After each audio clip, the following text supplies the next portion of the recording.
O nosso retiro vai consistir em 6 temas, 6 meditações. Muitas delas foram inspiradas naquele livro daquele monge beneditino, o Dom Anselmo Green. Eu não sigo ali tudo, mas serviu a começar pelo título de inspiração.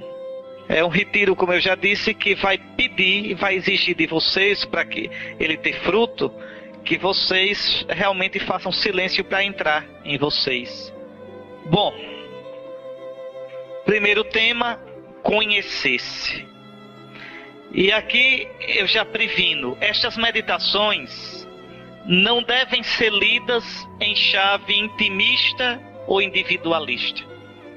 O cristianismo não é como as filosofias do Oriente, aquela coisa, Deus está bem comigo mesmo, entrar em mim e ficar nisso. Não, de modo nenhum. Nós somos cristãos e vocês sabem, Deus não fez aliança comigo, nem fez aliança com você. Deus fez aliança com o povo. No Antigo Testamento, a aliança de Deus é com o povo de Israel. E no Novo Testamento, a aliança de Deus em Cristo é com a igreja, o novo Israel. Eu entro na aliança com Deus se entrar no povo de Deus.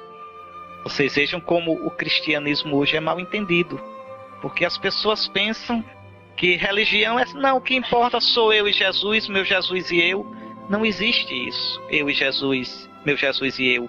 Existe Jesus e eu, enquanto eu sou membro do povo de Deus. Jesus veio como Messias para reunir o novo Israel. E morreu dizendo, é o cálice do meu sangue, o sangue da aliança, nova e eterna. Como no Antigo Testamento havia aliança, a primeira aliança com o povo de Israel. Aliança selada com o Cordeiro. Vocês vão ver lá no livro do Deuteronômio, também no Êxodo, Moisés mata o Cordeiro, toma o sangue e asperge o povo. Este é o sangue da aliança que o Senhor fez convosco. Muito bem. O sangue da nova aliança é o sangue do novo Cordeiro, que é Jesus Cristo. Então, nós não podíamos aqui fazer um retiro no qual é simplesmente para... como é que eu faço para encontrar-me comigo mesmo? Não. Muito bem, nós vamos fazer, mas sempre com a consciência de que nós somos membros do povo de Deus. E, portanto, o retiro deve me fazer mais igreja, mais membro desse povo. Por isso que eu quis começar com essa advertência. Estas meditações não devem ser lidas em chave intimista ou individualista. Coisa inaceitável para qualquer caminho espiritual autenticamente cristão. Nunca esqueçam isso. Por exemplo, no budismo, você não precisa se preocupar em fazer comunidade, formar comunidade, em ser missionário, nada. É só você fazer aqueles exercícios para entrar em relaxamento, em paz com você, desapegando-se do mundo material. É uma coisa sua com a divindade. No hinduísmo, a mesma coisa. Mas no judaísmo e no cristianismo, não. Não. Nós somos parte de um povo, nós somos membros de um povo. O povo da nova e eterna aliança. É interessante. Pois bem, simplesmente essas meditações se privilegiam o aspecto pessoal, é porque a integração pessoal, fruto da ação do Espírito do homem perfeito, Jesus Cristo, abre-nos livres para os outros, como membros do povo da aliança, que é a igreja, Cristo, né, que é o homem perfeito, abre-nos para os outros e para toda a humanidade. Então, esse é o motivo pelo qual nós vamos entrar em nós. Para que, iluminados pelo Espírito Santo, esse Espírito que vocês já receberam no batismo, esse Espírito que é como um vírus bom que trabalha na gente. A gente é que às vezes não deixa, né, o Espírito de Cristo trabalhar em nós. Então, se a gente se deixar iluminar pelo Espírito, conduzir pelo Espírito, O Espírito nos vai fazendo tomar as atitudes, os sentimentos do homem perfeito, Jesus. Jesus é o nosso modelo. Quando é interessante no livro do Gênesis, aqueles primeiros capítulos que são em forma de parábola, quando Deus cria o homem à sua imagem. Ora, quem é a imagem de Deus? Vocês já me ouviram dizer isso muito nas minhas aulas. A imagem de Deus é Jesus. Está lá em Colossenses 1,15. Jesus, morto e ressuscitado, é a imagem do Deus invisível. Então, desde o início, quando Deus pensou em criar o homem, pensou a partir de um modelo. Esse modelo é Jesus. Quanto mais eu pareço com Jesus, quanto mais eu trago em mim os sentimentos de Jesus, as atitudes de Jesus, mais eu sou eu. E aqui está o nosso drama. Nós vivemos longe da gente. Os místicos da Idade Média, do século XII, gostavam de dizer: nós vivemos numa situação de dessemelhança. Deus nos criou a sua semelhança e nós perdemos com o pecado essa semelhança. Eu serei eu mesmo quanto mais eu me parecer com Jesus. Quanto mais eu tiver os sentimentos de Jesus, as atitudes de Jesus, mais eu serei eu. E quanto mais eu for eu, como Jesus sonhou, mais eu me abro para os outros e para a humanidade toda. É interessante que o mundo de hoje fala tanto em fraternidade, mas vocês podem observar, não se pode falar em fraternidade sem ter Deus como Pai. Frater quer dizer irmão. Como é que eu posso reconhecer o outro como meu irmão, se eu primeiro não tenho uma experiência profunda de Deus como Pai? O Pai de Jesus, que se tornou meu Pai em Jesus. Sem isso, fraternidade fica uma noção teórica, açucarada somente, mas sem consistência verdadeira. Então, o que nós queremos aqui é isso, nesses dias, olhar para a gente à luz do Espírito Santo, o Espírito de Jesus, o homem perfeito, para que a gente seja livre da gente mesmo, livre de nossas deformações, e assim sermos abertos para os outros, que são membros como nós do povo da aliança, que é a igreja, mas também abertos para toda a humanidade. Tenhamos em vista que somos todos doentes. O mundo é um grande hospital. Todos nós somos doentes. Todos nós. Todos nós feridos pelo pecado. Quanto desencontro na gente. Quantos sentimentos desaprumados. Quantos desejos desencontrados. Quantas incoerências na gente. Quantos pensamentos loucos na gente. De vaidade, de ira, de sensualidade, de ganância, de desespero. Nós todos somos doentes. Vai mudando a doença em cada um. Cada um sabe onde o calo aperta. Mas somos todos feridos. Nós não somos bonzinhos. Nós somos criados bons por Deus, né? Somos imagem de Deus, mas estamos numa situação, uma imagem ferida. Uma imagem em dessemelhança com aquilo que nós devíamos ser. Então somos todos doentes, membros de uma humanidade ferida de morte pelo pecado. E disso a gente não pode sair só com as forças da gente, não. A gente precisa de um Salvador. Jesus nos salva exatamente disso, dessa alienação, dessa deformação na qual nós vivemos, na qual nos encontramos. Somente à luz do homem perfeito, que é o Cristo morto e ressuscitado, podemos chegar à semelhança com Deus, que desde o início é o nosso destino e realização. Nós, só um instantinho, só para que vocês gravem bem isso, porque é muito importante. Deus criou o homem à sua imagem. O livro do Gênesis diz isso. Deus criou o homem à sua imagem. Deus criou o homem à sua imagem. Mas o que significa ser imagem de Deus? O Antigo Testamento não sabe o que significa ser imagem de Deus.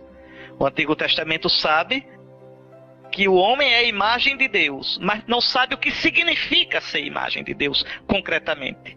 É o Novo Testamento quem vai dizer. Então, em Colossenses 1,15, falando de Cristo ressuscitado, diz: Ele, Jesus morto e ressuscitado, Ele é a imagem, em grego é o ícone, é a imagem do Deus invisível. Agora sim, quando o cristão lê o livro do Gênesis, diz: então dizer que o homem é a imagem de Deus é dizer que o homem foi criado à imagem de Cristo. É dizer que quanto mais eu pareço com Cristo, em todo o meu ser, mais eu sou aquilo que Deus sonhou que eu fosse.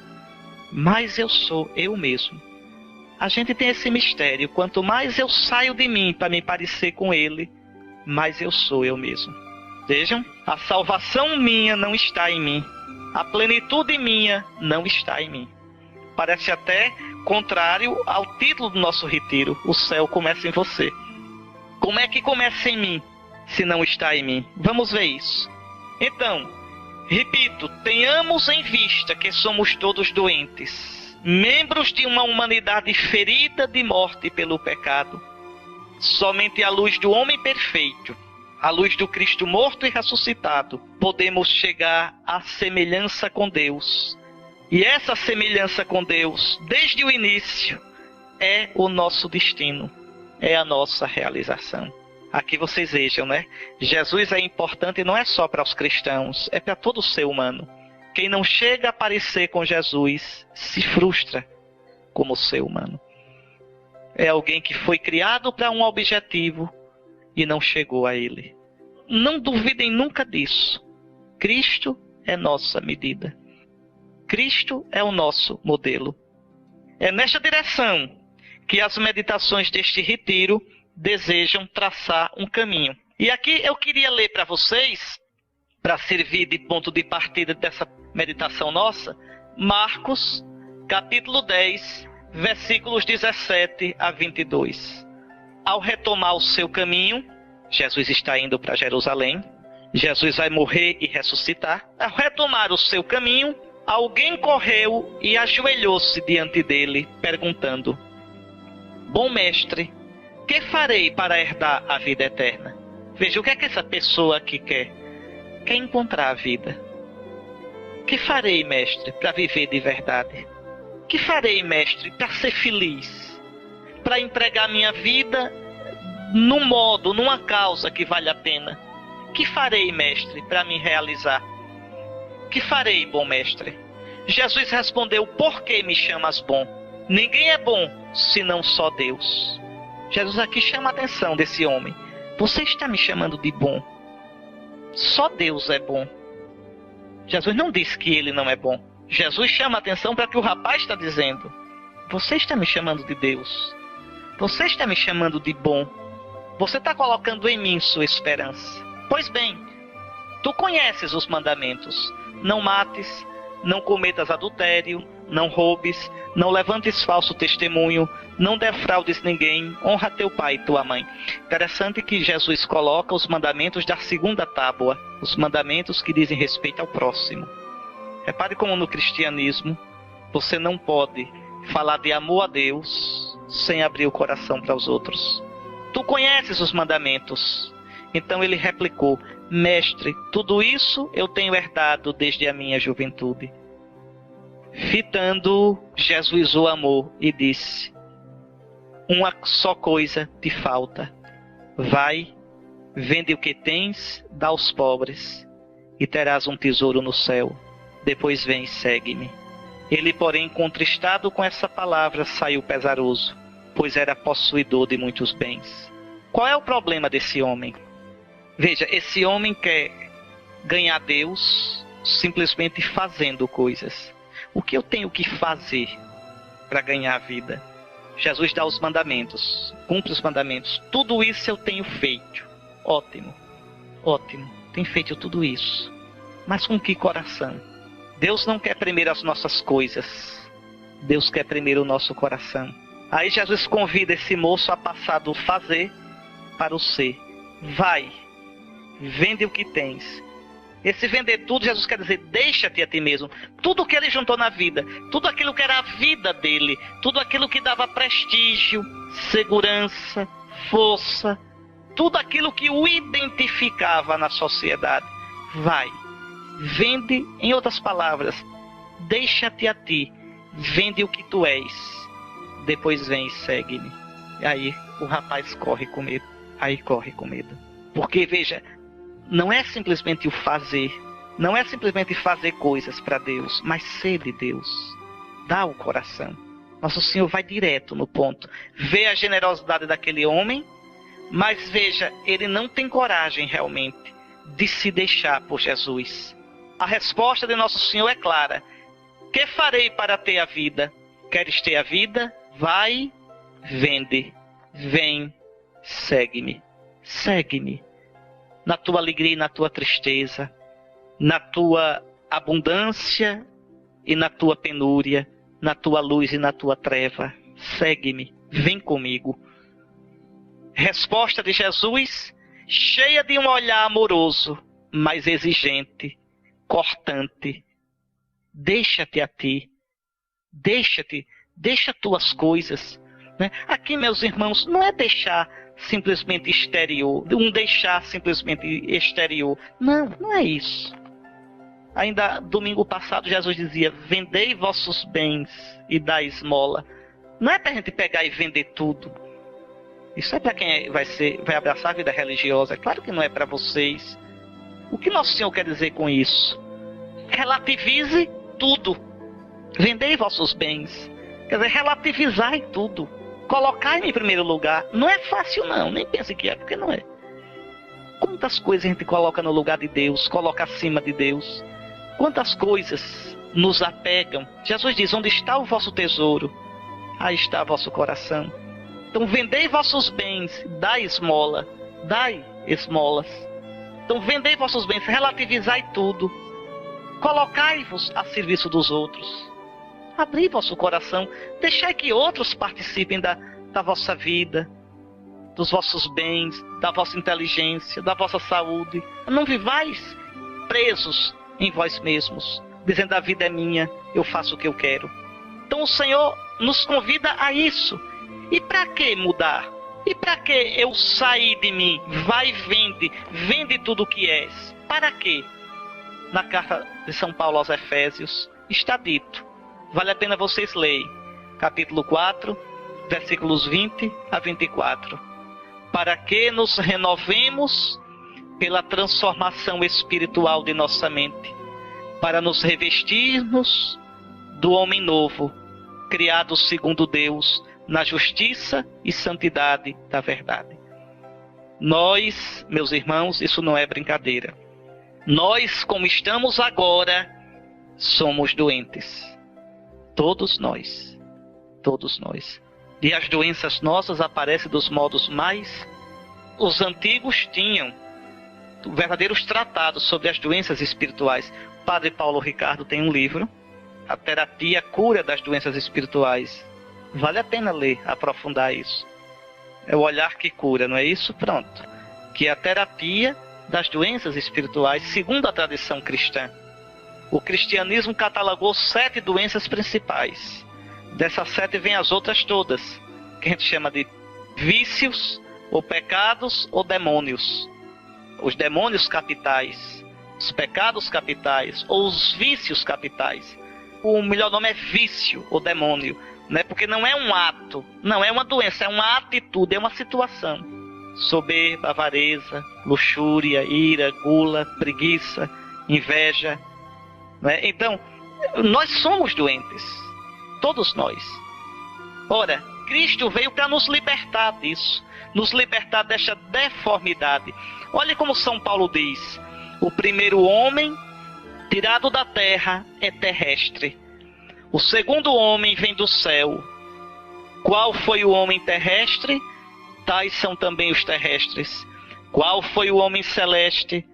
Tais serão os celestes. De que é que São Paulo está falando? São Paulo está fazendo uma comparação muito bonita. O primeiro Adão, lembre do que diz a Escritura, é tirado da terra, é terrestre. Não é o homem pleno, não é o Adão pleno, não é o homem perfeito. Nós somos ainda imagem, infelizmente, desse Adão. É preciso a gente deixar o primeiro Adão, o Adão terra a terra, o Adão simplesmente no nível da nossa razão, e nos tornar a imagem do segundo Adão. O segundo Adão vem do céu, é celeste. É Jesus ressuscitado. É Jesus cheio do Espírito Santo. É Jesus transfigurado. É este Jesus o nosso modelo. É este Jesus o objetivo, o fim da nossa vida. Olha aqui. Assim como trouxemos a imagem do homem terrestre, assim também traremos a imagem do homem celeste. Então, eu serei eu mesmo quando eu deixar de ser eu na minha medida para ser eu na medida de Cristo. É a viagem mais difícil da vida. A viagem mais difícil. É mais distante do que a viagem para Marte, para a Lua, tá certo? Veja, o homem é interessante, tem a coragem, tem a inteligência para mandar sonda para tão longe, mas tem medo de entrar no seu próprio coração.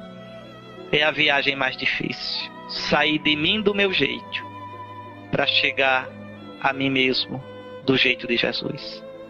Sair de mim a minha imagem, eu deformado, para chegar a mim mesmo transformado em Jesus Cristo. Deixa-te a ti mesmo, vai, vende tudo o que és, deixa-te e segue-me.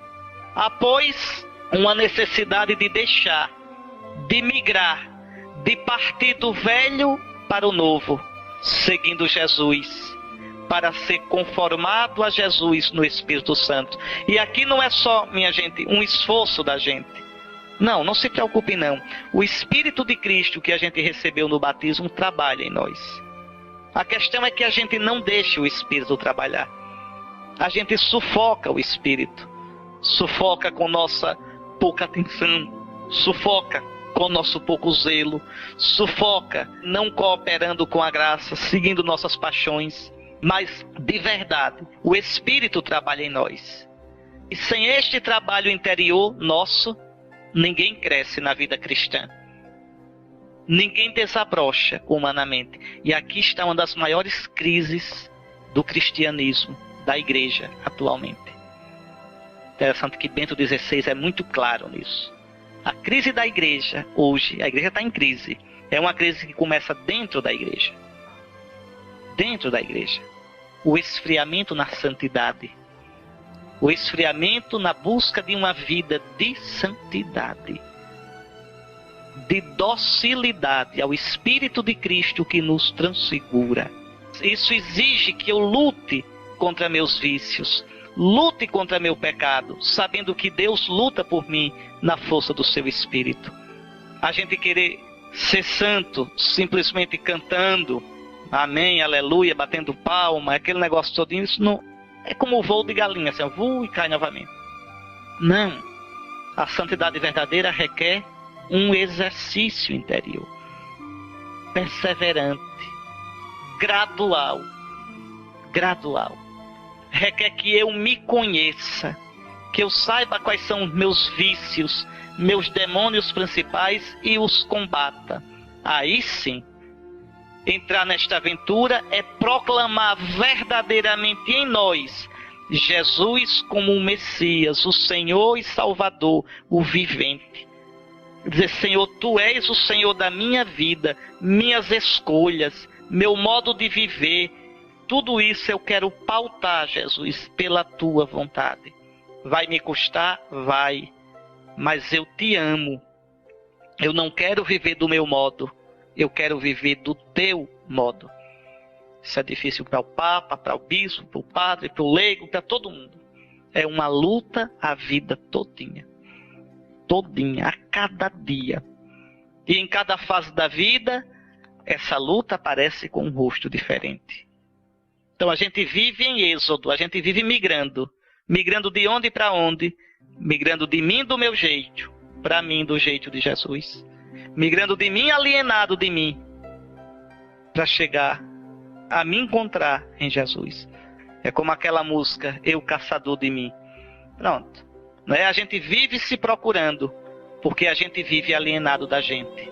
Então aí sim, eu lutar para isso é aproximar-me de Jesus, é viver nele, unindo-nos a ele em todo o nosso ser, espírito, alma, corpo, numa confissão gozosa do seu senhorio e do dom do Espírito.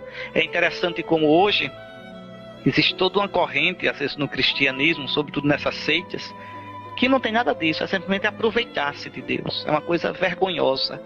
Nem religião é aquilo ali é pura deformação. Eu aproveitar-me de Deus. Quando o verdadeiro sentimento religioso é eu servir o Senhor, é eu me deixar para me encontrar nele, é eu buscar a vontade dele. Pois bem, para isso é necessário a coragem de olhar o próprio coração. Aqui é que é danado. A gente quer encontrar Deus. O que eu faço, Senhor? O que eu faço para te encontrar? O que eu faço, Senhor, para que o Deus que eu amo, o Deus que eu adoro, não seja um Deus da minha cabeça, mas seja o Deus verdadeiro? O que eu faço, Senhor, para que a minha amizade contigo seja verdadeira? Uma das coisas que mais me escandaliza na vida, e me escandaliza mesmo, é ver pessoas que passam a vida todinha rezando, a vida todinha tendo uma vida espiritual, mas às vezes se engancham em coisas tão miúdas e são incapazes de superar infidelidades tão miúdas que a gente fica impressionado. Meu Deus, essa pessoa reza todo dia, essa pessoa comunga todo dia, mas, por exemplo, não consegue deixar de falar mal da vida alheia, não consegue deixar de criticar, não consegue deixar de ser azedo. Veja, o Senhor nos convida de verdade a sair dessa situação. E só tem um jeito, meus irmãos, de sair disso. É olhar para a gente. É ter a coragem de me olhar. Olhar o próprio coração. Olha aqui. Que é necessário fazer para ser salvo? Perguntou um monge. Eu vou citar nesse retiro, viu? Muitas vezes os ditos dos monges do deserto. Os monges que viveram no século III, IV, V nos desertos do Egito, na Sétia, na Célia, no deserto da Palestina, no deserto da Síria, desenvolveram uma verdadeira sabedoria espiritual. Às vezes com uns ditozinhos bem breves, bem rústicos, mas cheios de sabedoria. Então veja, um monge pergunta: o que é necessário fazer para ser salvo? E o ancião, o monge mais experiente, respondeu: tenha um coração e será salvo. O que é isso? O que é o coração? O coração é o homem nas suas raízes mais profundas. O coração é o núcleo da personalidade, ali onde eu digo eu, onde eu posso dizer sim, e onde eu olho Deus e digo tu. O coração é aquele lugar onde o homem ferido, desarticulado, dividido, pode enfim habitar consigo, reconhecer-se, reconhecer o Senhor, reconhecer os irmãos e orar de verdade. Tenha um coração e tu serás salvo.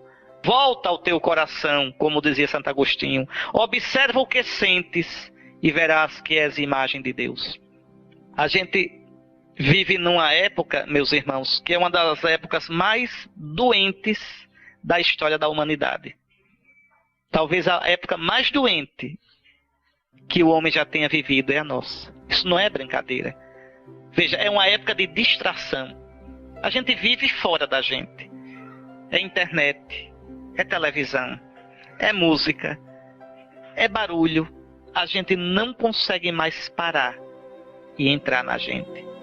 A gente não suporta mais o silêncio. Até às vezes na missa, às vezes a gente vai fazer silêncio, alguém pega o microfone, vamos agora fazer silêncio. A gente estava tentando fazer. Não é? Até que alguém resolveu pegar o microfone para dizer, vamos fazer silêncio, vamos fechar os olhos e dizer, Jesus, homem, cale a boca, deixa a gente fazer silêncio, sem música de fundo, sem musicazinha para entreter, o silêncio puro e simples. O silêncio quando a gente se levanta. Para que já se levantar falando? Quando se levanta, silêncio. Fique um pouco com você. Fique um pouco dentro de você. É importante durante o dia a gente ter alguns momentos de silêncio. A gente morar com a gente. E aí se conhecendo. e observando os nossos sentimentos, os nossos afetos. Aí a gente vai aprendendo a se conhecer, as nossas paixões, aquele sentimento que está nascendo que é errado, aquele modo de ver que é troncho. Aí eu vou percebendo, e diante de Cristo, na medida de Cristo, o homem perfeito, eu vou corrigindo. Mas o mundo de hoje é um mundo do barulho, é um inferno, até a nossa liturgia. Eu fui a uma missa aqui em Aracaju que eu saí com a cabeça, digo, minha Nossa Senhora, que missa triste. Eu não consegui entender uma palavra do que cantavam, porque o barulho nessas caixas de som era um barulho tão grande, com um som tão alto. Eu digo, isso é um inferno, isso não é uma liturgia. Entende? Veja, o medo do silêncio, o medo da solidão. Quando a gente aprende a se encontrar no silêncio, a gente deixa de ter medo da solidão, porque a gente descobre que não está só, né? A gente descobre lá dentro, no íntimo de nós, o outro, Deus, que nos diz, eu te amo, eu te conheço, tu és importante para mim. Então o caminho para que eu me conheça e assim possa sair de mim deformado para mim transformado é entrar no meu coração. Volta ao teu coração, observa o que sentes e verás que és imagem de Deus. Quando a gente entra na gente, a gente vê nossas contradições, nosso pecado, nossas doidices, mas para além de tudo a gente vê que é a imagem de Deus, que é amado por Deus. O primeiro passo para caminhar para Deus é conhecer-se, reconhecendo que temos um coração doente, dúbio, dividido, múltiplo, petrificado, necessitado de ser unificado na paz e na lembrança do Senhor, que o encherá de ternura e quebrá-lo-á com arrependimento, até que se converta num coração de carne, trabalhado pela palavra de Deus, regado e semeado pelo Espírito Santo. Tem aquela música tão bonita, né, que fala do coração de Jesus. Conheço um coração tão manso, humilde e sereno. Aí depois a gente diz, aqui dentro tem um coração ferido, magoado, que não quer saber de amar, que não sabe perdoar, quer tudo e não sabe partilhar. Esse é o nosso coração. E é preciso que a gente transforme o nosso coração à imagem do coração de Jesus. E é esse caminho que eu quero fazer com vocês aqui, é nessas meditações, e mostrando como fazer isso. Como fazer isso? Pois bem, é necessário rezar como o salmista. Ensina-me teus caminhos, Senhor, e caminharei segundo a tua verdade. Unifica meu coração para temer o teu nome. Unificar, porque meu coração é quebrado. Meu coração quer isso e ao mesmo tempo aquilo. Quer tudo para mim. Então unifica, Senhor, meu coração. Eu te agradeço de todo o coração, Senhor meu Deus.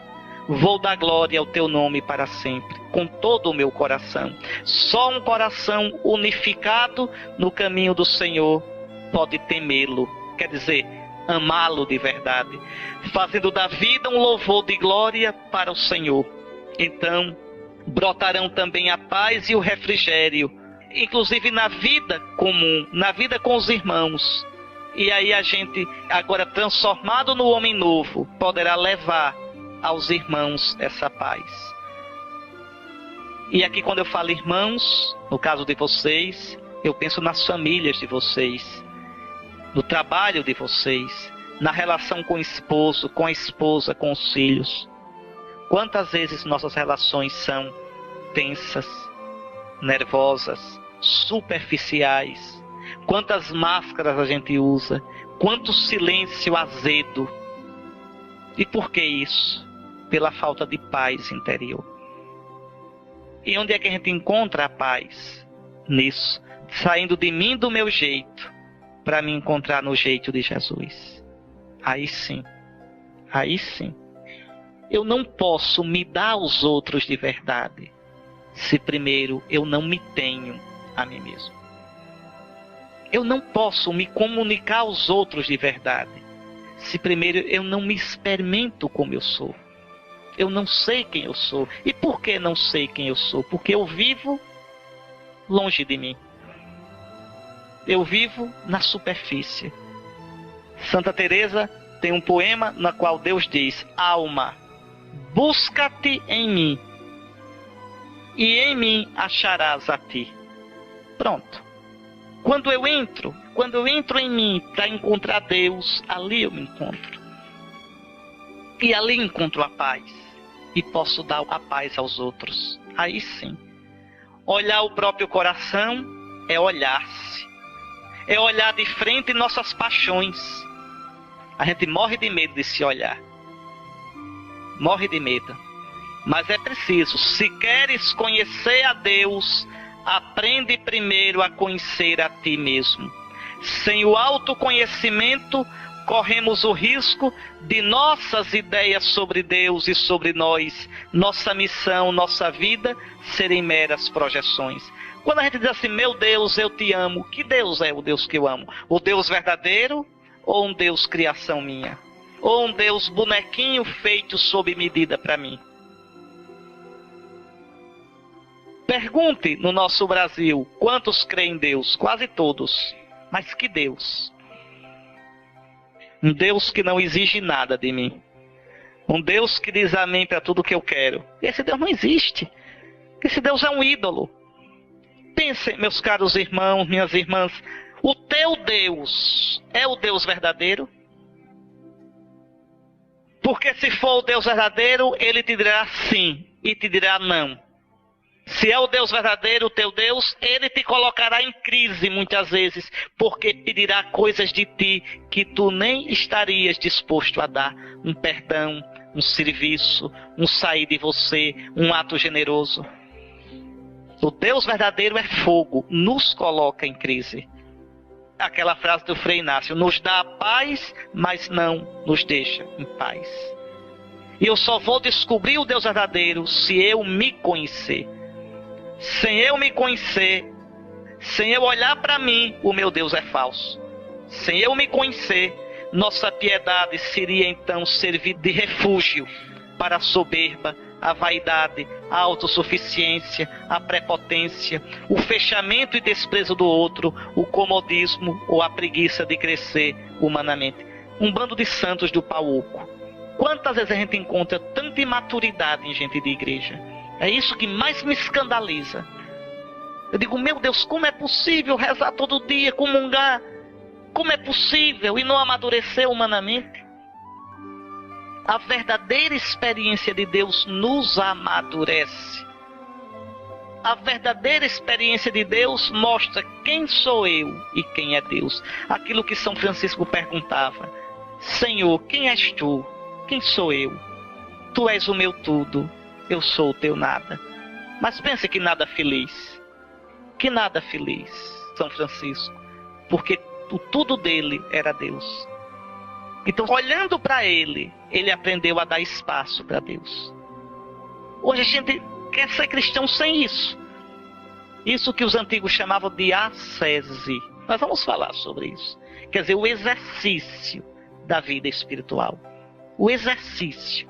Tá certo? Então, se queres conhecer a Deus, aprende primeiramente a conhecer a ti mesmo. O verdadeiro caminho espiritual passa sempre pelo conhecimento de si próprio e, portanto, pelo conhecimento das paixões da alma e pelo seu tratamento.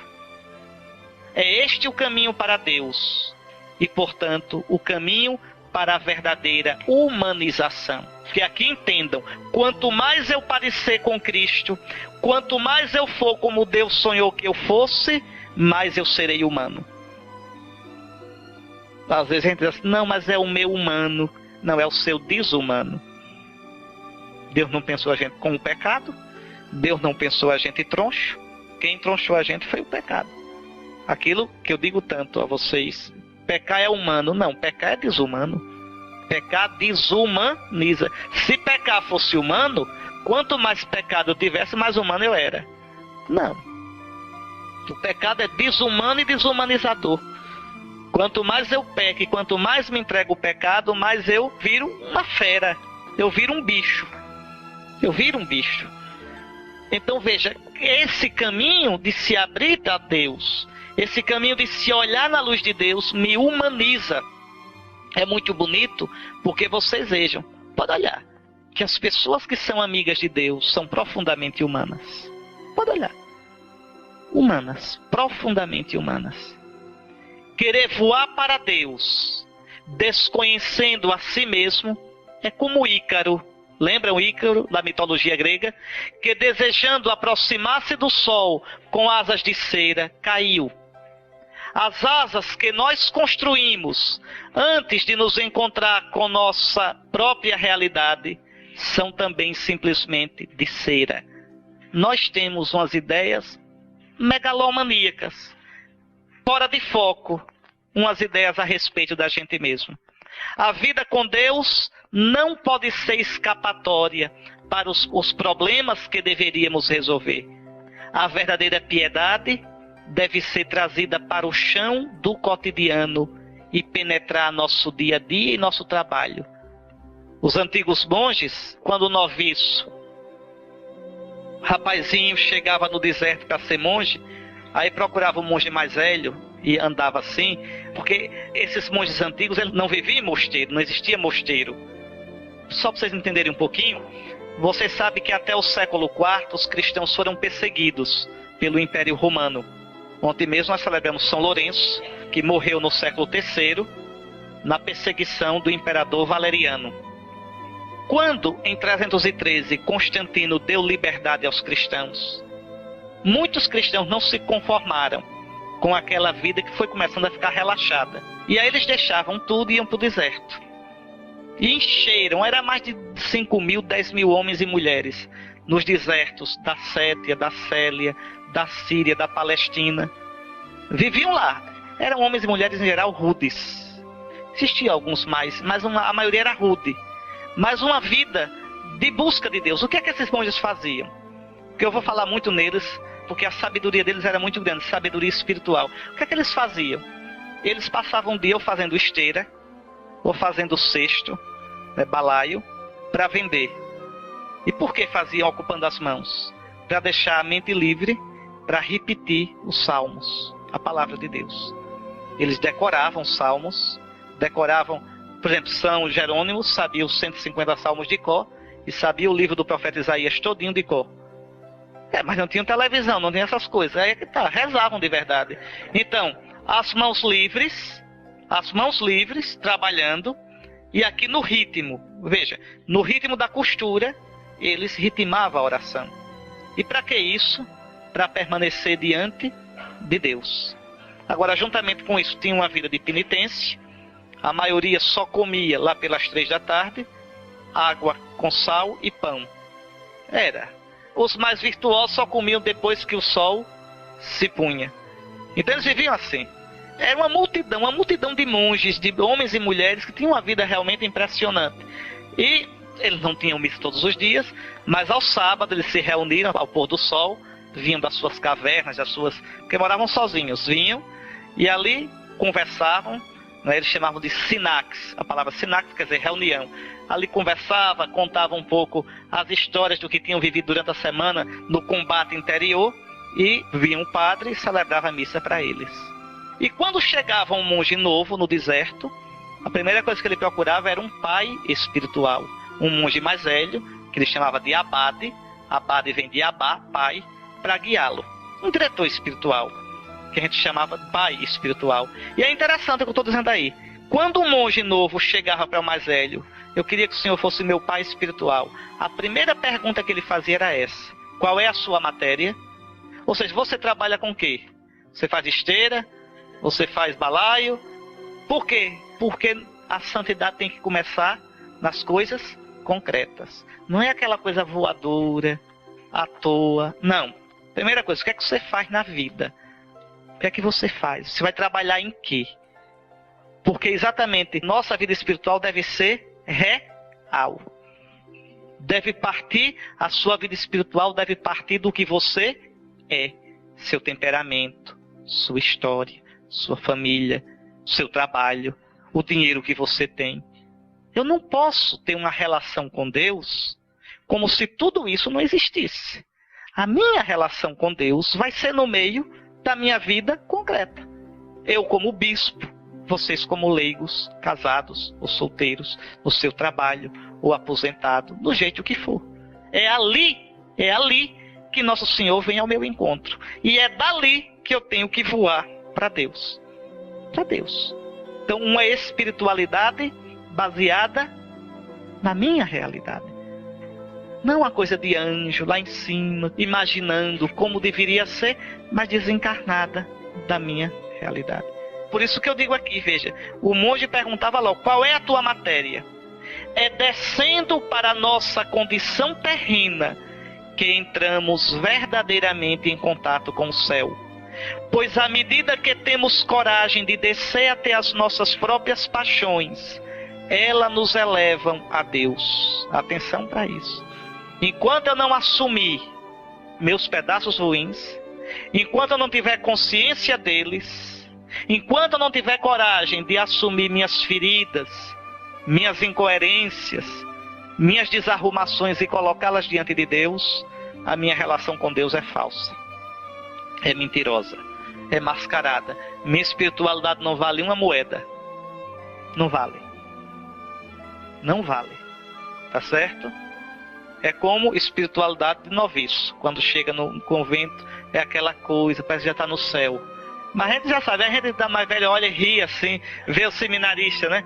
Aí eu vou lá, os seminaristas que chegam, novinho, aquela piedade chegando, flutuando. Digo, deixa passar uns 3 meses, eu quero ver o que é que vai ficar. Por quê? Porque aí eu vou provando com o dia a dia, com a vida. Não é aquela coisa estudada, aquela coisa fantasiada. Pois bem, veja, é descendo para a nossa condição terrena que entramos verdadeiramente em contato com o céu.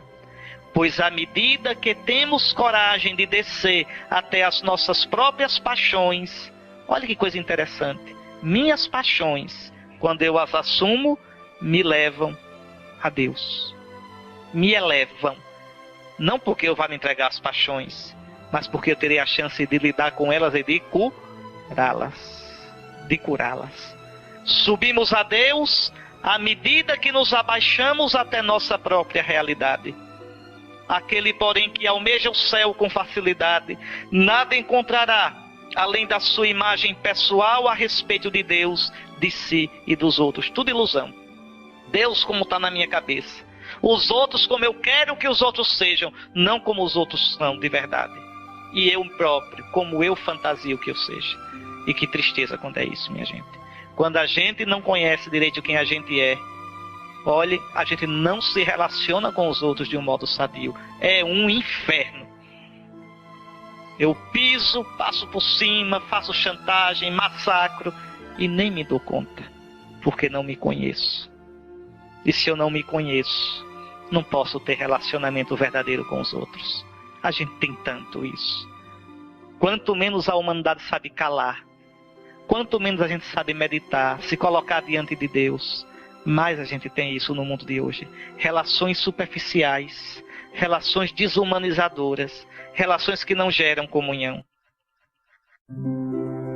Pois bem, como dizia Santo Isaac de Nínive, vocês vão escutar um bocado de santos, vocês nunca ouviram nem falar, viu? É porque são santos do deserto, tá certo? Isso os monges conhecem bem direitinho. Eu fui monge, conheço esse povo todinho. Olha aí, a escada para o reino do céu está escondida em tua alma. Mergulha para dentro dos pecados que estão em ti mesmo, e assim encontrarás ali uma escada pela qual poderás subir. Que coisa impressionante. Eu subi pelo meu pecado, isso mesmo, reconhecendo, olhando para Jesus, dizendo, Senhor, eu sou pecador, cura-me. Senhor, eu confio em ti. Eu não tenho medo de te mostrar minha ferida. Eu não tenho vergonha de te mostrar minha dessemelhança, minha deformidade. Aí sim, o primeiro processo, até do ponto de vista psicológico, o primeiro processo para a cura psíquica é eu reconhecer que tem um problema. Se eu não reconheço, como é que eu vou me curar? quantas vezes a nossa espiritualidade é falsa. Reparem uma coisa que a gente tem, um cacuete que a gente tem. Às vezes quando a gente está numa situação de infidelidade, de pecado, a gente foge de Deus. Aí fica meio descabriado, uma semana sem rezar, sem ir à igreja. Veja, só depois que eu me ajeito, aí eu vou. É tudo o contrário. Quando eu estou nessa situação de ferida, é que eu tenho de correr para Nosso Senhor, com minha ferida, para que Ele a cure. Não sou eu que me curo sozinho. No cristianismo, isso não existe. Quem me cura é o Senhor. Eu assumindo o meu pecado, eu assumindo meus vícios, minhas feridas diante do Senhor, não para descansar neles, mas buscando a cura, buscando superar, aí sim, eu me conheço e de verdade conheço o Senhor. Por isso Santo Isaac de Nínive diz isso tão bonito. Para isto, é necessário ter a coragem de encarar as próprias limitações, os próprios pecados e vícios. Aqui está a diferença entre vício e pecado. Olha, isso aqui é muito importante. O pecado é o ato. É o ato, é aquilo que eu fiz, isso é pecado.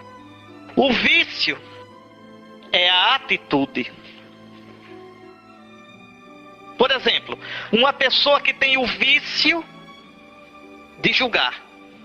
Mesmo que naquele dia ou naquela semana não tenha julgado ninguém, mas o vício está lá. O rabo do cão está lá enterrado.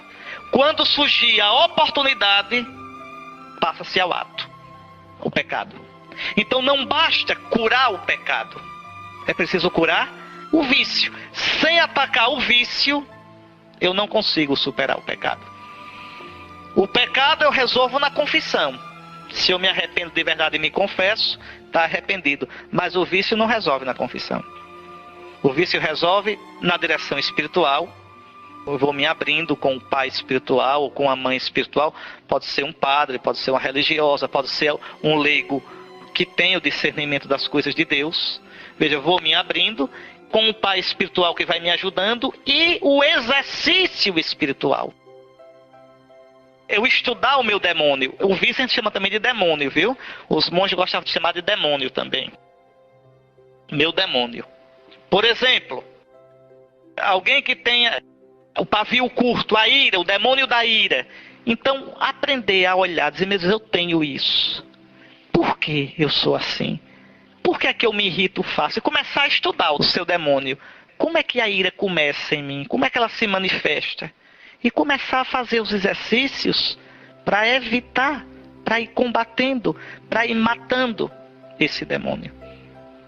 Até enfraquecendo e matá-lo. Mas se eu não faço isso, eu vou alimentando, cevando o bicho. E o demônio gera outros. A ira vai gerar outros demônios. A soberba, a prepotência e outros mais. A gente às vezes olha muito isso aqui, o pecado. Mas se descuida dos vícios. E o vício eu só venço com exercício, com acesso. Aquele lá é vaidoso. Então tem que lutar com isso, lutar. Admitir, eu tenho isso, mas por quê? E ver o ridículo que é a vaidade. Agora não é a pessoa se acusar, porque eu não presto. Não, é com calma. É como se você pegasse o seu coração, olha, isso é muito importante, e olhasse. Dizer, eu tenho isso, aí como é que eu faço para vencer isso? E ir lutando. Interessante. Pode olhar, a gente quando olha os outros, a gente diz, não, você tem isso não é o fim do mundo não. Mas quando é com a gente se afoga totalmente. Não, é ter a mesma calma. Agora, lutar. E para quê? Para sair de mim deformado e chegar a mim conformado a Jesus. Eu acabo já, viu? São 2 palestras por dia, mas são compridinhas, viu? Tenham paciência, tá certo? Umas são um pouquinho mais curtas, mas outras são... Vamos lá. Então vejam. Para isso é necessário ter coragem de encarar as próprias limitações, os próprios pecados e vícios. Aí aqui sim, somente o humilde, que está preparado para abraçar seu humus. A palavra humilde vem de humus, a terra. O humilde é o que sabe que veio da terra e que é pó. Pois bem, só o humilde que está preparado para abraçar seu humus, sua humanidade, sua terrenidade, sua sombra, experimentará o Deus verdadeiro. Por exemplo, hoje, como é difícil hoje a gente falar de Cristo e que Cristo é o Salvador, porque em geral as pessoas não sentem mais que precisam de um Salvador. Sentem não. Para que Salvador? Da doença, a ciência evoluiu, tem remédio. No meu futuro, eu tenho minha caderneta de poupança, meu plano de saúde. Pecado, não julgo que eu tenho pecado, não julgo não. Não mato, não roubo. Pronto. Então, para que um Salvador? Tô bem, obrigado. Veja como é difícil falar de um Salvador. Porque a gente vive na superfície. Pode olhar, quanto mais vocês entrarem em vocês, mais vocês verão que são feridos, que têm pecado. Eu fiz essa experiência na vida monástica. E mais ainda na trapa, no silêncio da trapa, na solidão da trapa, é uma coisa apavorante. Porque a gente vai descobrindo que a gente não só tem pecado, a gente é pecado. Ou seja, os nossos sentimentos, as nossas atitudes. É muita porcaria que tem dentro, entende? Muitos joguinhos. A gente é desarrumado. O mundo de hoje não percebe isso, não é porque melhorou. É que está tão cego, vive na superfície de tal modo, não se mede por Deus, mas cada um se mede por si. Pronto. Então não vejo pecado nenhum. Não tem pecado nenhum. Ou seja, uma consciência morta. Uma consciência entorpecida, uma consciência cauterizada, uma consciência grosseira, inumana. Mas quando a gente se olha realmente na luz de Deus, a gente vê sim que a gente é ferido, que a gente tem pecado, a gente vai ao nosso humus. E isso é a humildade. A humildade é a nossa própria verdade. A humildade é a verdade. Humildade não é eu fingir que não tenho valor. Não, eu tenho valor. E tenho muito pedaço ruim. Pronto. E assumir meus pedaços ruins. E procurar lutar. Isso é a humildade. Santa Teresa diz isso muito bonito. A humildade é a verdade. Então, a humildade é o caminho para Deus. A característica mais manifesta de que alguém se transformou segundo a medida de Deus. De verdade. Quando alguém tem uma vida realmente com Deus, é humilde. Nem ascese, nem vigílias, ou qualquer outra ação penosa proporciona a salvação, mas somente a humildade sincera. Olha aí, uma mulher, a abadesa Teodora. A humildade é o teste para uma vida a partir do Espírito de Deus, mas ela é também o fundamento sobre o qual o cristão constrói sua vida. Não construir a minha vida em cima dos meus sonhos megalomaníacos. Estava lendo uma vez Dom Columba Marmion. Ele hoje é beato, bem-aventurado Columba Marmion. Aí entrou no mosteiro, aí fez um plano como noviço. No primeira semana eu consigo a virtude do silêncio, na segunda semana a virtude da humildade, na terceira semana a castidade, aí vai. Vê tudo a partir dos sonhos megalomaníacos dele. Aí Deus quebra tudinho, desarruma tudinho, para depois, aí sim, quando Deus quebra as nossas estátuas falsas que a gente tem da gente, aí agora sim, sobre o bagulho, nossos ídolos, Deus, agora eu vou construir. Não você como você quer, mas você como eu quero.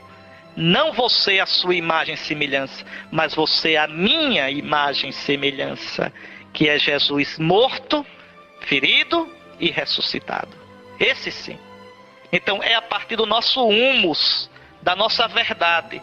Sem humildade, o cristão está continuamente no perigo de colocar Deus a seu serviço. De modo que a humildade é condição prévia para que o discípulo de Cristo deixe Deus ser Deus e reconheça Deus como aquele que o ultrapassa. Eu não sei tudo de Deus. Eu não entendo, Senhor, por que sou assim. Eu não entendo os teus caminhos, mas eu me jogo em ti. Eu me abandono a ti. Eu confio em ti. Eu me deixo conduzir por ti. Isso. Crer é isso.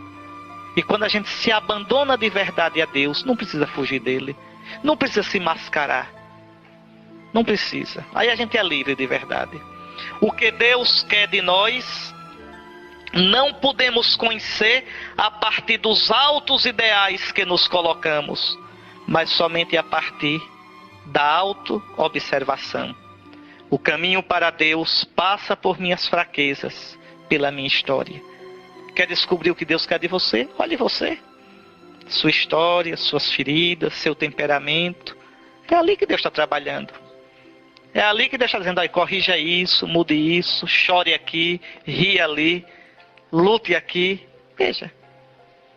Coisas que a gente não queria. Coisas que a gente não esperava. Então aí sim, a minha vida com Deus é verdadeira. É a partir da minha situação. Mas já faz, olha, tudo, eu aceito tudo, menos isso que eu estou passando. Pois é exatamente nisso que Deus espera você. É exatamente nisso que Deus espera o seu sim. Pronto. Né? Ah, mas isso é o que me fere. Pronto. Isso é o que dói. Dói. Se você apertar aqui não dói. Não dói porque não tem problema. Aí aperta aqui, o médico diz, aqui dói. Pronto. É aqui. Então é aí que está o inchaço. É aí que está o problema. Como diziam os antigos, o monge dizia, teu demônio é o teu médico. Porque é ali onde ele cutuca você, é ali que dói. É ali a sua luta. É ali, não adianta a gente fantasiar. Ah, meu Deus, eu queria não ter esse problema. Queria o problema de quem? Do outro? Aí o outro dizendo, também não queria esse. Queria de quem? Do outro? Não. É ali que Deus me espera. É ali. É ali. Eu tenho que caminhar para Deus a partir da minha realidade. Não tem outra não. Pronto. Não tem outra. Não adianta fantasiar. Enquanto eu não me assumir, a minha relação com Deus é falsa. É uma espiritualidade fantasiosa. Totalmente fantasiosa. Então é na vida de vocês, de família, a questão econômica, a questão na comunidade de convivência com os filhos. É aí. Como eu lido com as situações. Ali que eu vou descobrindo meus defeitos, meus pecados, minhas infidelidades, meus desmantelos interiores. É ali que eu tenho que trabalhar diante de Deus. Está certo? Isso é ser humilde. Então, repito, é aí que eu vou descobrindo o que Deus quer de mim. Ah, não, mas eu queria. Não tem essa de queria. Olha a sua realidade. Pronto. Por exemplo, não adianta agora dizer, eu queria ser monge. Não adianta. Eu não tenho mais como ser monge, sou bispo. Então não adianta ficar, não, eu tenho que servir a Deus aqui, como bispo. Ah, mas eu queria tanto fazer isso. Não pode. Entende? Veja. Então a verdadeira relação com Deus puxa a gente para a realidade. Qual é a tua matéria? Eu sou pai de família. Pois é aí, cada vez que você vai ser santo. Qual é a tua? Ah, eu estou num trabalho que eu não suporto. É aí. Não tem outro lugar. Tá certo? É aí, nessa relação difícil de família. É aí, com essa cruz que você não queria. É aí que o Senhor te chama. É aí que o Senhor te espera. É aí que o Senhor espera o teu sim. A partir dessa situação e não da tua ilusão, uma situação ideal. Não.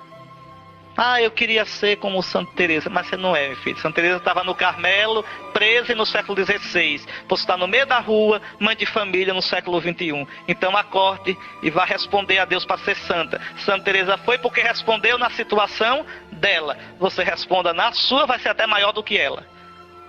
Não tem jeito. É danado. Entende? Veja como é real a coisa. Uma verdadeira relação com Deus impede escapismo, impede alienação, fuga. Tá certo? Olha aqui. É aí que devo ser capaz de reconhecer o plano de Deus para mim. O que Deus... Olha aqui umas perguntas já boas para a gente pensar. O que Deus quer me dizer com minha história? com meus pecados, com minhas características psíquicas e temperamentais. Onde Ele quer me levar? De onde quer que eu me levante até Ele? Em que ponto eu estou? E nós dizemos, levanta-te, vem comigo. Coisa real. Coisa real. Tá certo? Será que eu reconheço que a minha história é história sagrada? Quando eu vivo a minha história diante de Deus, se torna história sagrada. Olha a história de Israel. Não é uma história só de coisa bonita. É também de fracasso. De adorar bezerro de ouro. De se cansar de Deus. De duvidar. De querer largar tudo. E não é história sagrada? História sagrada é a minha história quando eu a vivo diante de Deus. Quando eu tenho a coragem de me olhar na luz de Deus. Tá certo? Então, deste modo, ali, onde está o maior de meus problemas, pode estar também a maior de minhas chances, meu verdadeiro tesouro existencial. Ali, lutando para me vencer, lutando para dizer sim a Deus naquela situação que parecia ser a minha perdição, ali eu amadureço. Ali eu me torno livre. Ali eu vejo quem eu sou realmente e descubro Deus. Mais uma vez, o caminho para Deus passa pelo encontro comigo mesmo, pelo rebaixamento para dentro da minha realidade. Daí o surpreendente conselho de São Doroteu de Gaza: teu entulho seja o teu pedagogo. Quer dizer, o teu lixo, o teu entulho é que deve ser o material com o qual você vai fazer a escada para o céu. Teu entulho. É pegando esse entulho, ciúme, ira, vaidade, inveja, preguiça, cada um sabe do seu. É esse entulho que você vai reciclar e fazer dele seu caminho para o céu. Não tem outro material, só tem esse. O teu entulho. Tá certo? Onde caímos, onde sentimos a ferida doer, onde nos afastamos de Deus, é que aprendemos a lição que nossas virtudes não são capazes de nos ensinar. Só a virtude nos faz cair na ilusão de que a gente é Deus, de que a gente não precisa de salvação. Só a virtude nos levaria a uma mentira, uma ilusão.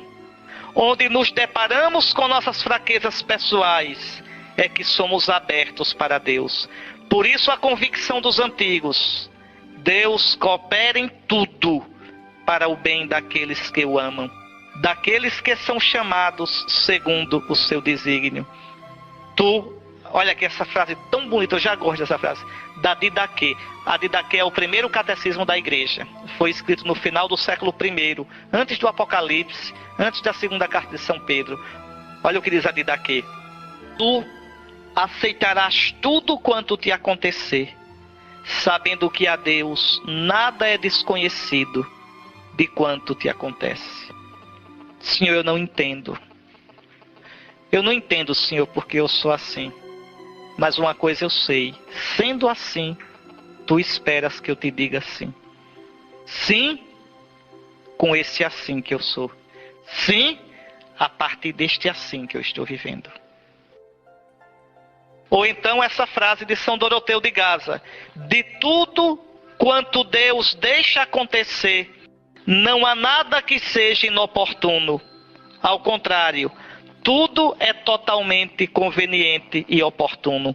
Mas a gente só pode ver isso na fé, minha gente. Na fé. Só se eu crer que existe um Deus mesmo, que é providente. Porque olhando só com os olhos da gente, a gente só vê a escuridão, o desespero e a raiva e a amargura. Bom, já falei muito. Ao término destas considerações, é importante ainda observar o seguinte: este autoconhecimento já é busca de Deus, e somente pode ser feito à luz do seu Espírito, Ele que ilumina, convence de pecado e consola. Como exclama o salmista: na vossa luz contemplamos a luz. Não é um exercício como de yoga, não é uma coisa de autoconhecimento a partir de mim. Não, no cristianismo nada começa dentro, começa fora. Veja, eu olho para mim a partir de Cristo. Ele é minha medida, Ele é o meu modelo. Não olho para mim a partir de mim. Eu não sou a medida de mim. A medida de mim é Cristo. Quem diz quem eu devo ser é Cristo. Tá certo? E é na força do Espírito de Cristo, que já está em mim desde o batismo, e que é Espírito de força desde a crisma, que eu vou me deixando guiar por Ele e vou lutando para tirar os empecilhos que tem no meu coração, que possam impedir a sua ação. Na vossa luz, Senhor, é que podemos contemplar a luz. Pois bem, o Espírito nos ilumina com a luz do Cristo. Cristo, o homem perfeito, único parâmetro, única medida real da humanidade. O Concílio Vaticano II diz, e é verdade mesmo, na realidade, só no mistério do Verbo encarnado se esclarece verdadeiramente o mistério do homem. Adão, o primeiro homem, era figura daquele futuro, isto é, do Cristo Senhor. A medida do homem é Cristo. A gente, como a gente está agora, não é ainda o homem perfeito. Eu tenho que ir me tornando na medida em que vou parecendo com Cristo. Assim, o autoconhecimento do caminho cristão não pode ser um dobrar-se sobre si mesmo, mas um caminhar para Cristo, fascinado por Ele e para Ele tendendo em todas as dimensões da vida, corpo, alma, emoção, paixão, inteligência. Não há, pois, um estágio de puro autoconhecimento. Eu primeiro me conhecer, estudar a mim mesmo, para depois procurar a Deus, para depois rezar, nada disso. As coisas acontecem ao mesmo tempo. Diante de Deus, eu vou vendo quem eu sou. Então eu vou me autoconhecendo na luz de Deus. Oração e esse trabalho de ascese, mística e ascese, buscando a Deus. Bom, pensem nisso e eu deixei aqui umas sugestões para a oração. Lê, é curtinho, Deuteronômio capítulo 8. Deus que leva o seu povo para o deserto. E Deus diz assim, né? Moisés diz, o Senhor levou-te para o deserto para saber o que tinha no coração.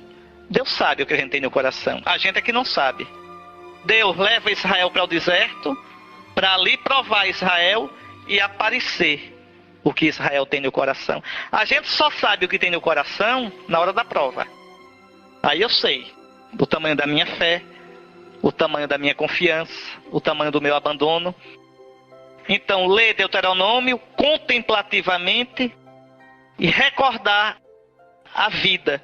E diante de Deus fazer esta pergunta: quem sou eu? Atenção para não responder com o que eu gostaria de ser, mas com o que eu sou. Quem sou eu? Olhando nas minhas atitudes, olhando como é que eu acho no dia a dia. Quem sou eu? Mas não é para olhar se julgando não, viu? Não precisa se julgar não, se angustiar. Não, simplesmente quem sou eu? E entregar a Nosso Senhor. Quando for aparecendo as coisas feias, vá colocando na mão do Nosso Senhor. Ajude-me a tratar isso. Eu coloco nas tuas mãos. Então, descobri, por exemplo, eu sou invejoso. Senhor, eu coloco nas tuas mãos essa ferida. Senhor, cura-me disso. Não precisa se angustiar, nem se acusar, nem se mascarar.